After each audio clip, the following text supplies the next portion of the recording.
Paris Hilton, হাউই Mendel এবং আমার আরো অনেক ফেভারিট সেলিব্রিটিতে ও মাই গড, এটা অসাধারণ। আমাদের সার্কেলে ঢুকে পড়ো। আর আমি ওদেরকে আটকে দিয়েছি এই রেড সার্কেলের মধ্যে। আর যে সবার শেষে বেরোবে জিতবে $1,000,000। আর সেই $1 মিলিয়ন একটা চ্যারিটিতে যাবে বিজয়ীর পছন্দ মতো। ঠিক আছে, গেমটা শুরু হয়ে গেল। রেড লাইনের ভেতরে থেকো।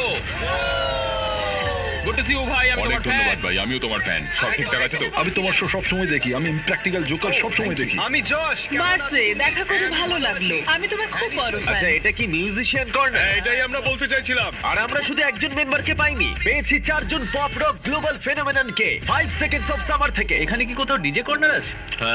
আমরা পেয়েছি ডিপ্লো আর চেন স্মোকারকেও, যাদের গান একসাথে শোনা হয়েছে 50 বিলিয়নেরও বেশি বার, যেটা সত্যি অনেকটাই। আমার মনে হয় হাউল ম্যান্ডেল সত্যি মাটিতে বসে কিছু একটা মাইন্ড গেম খেলার চেষ্টা করছে। আমাকে একটু ওয়াশরুমে যেতে হবে।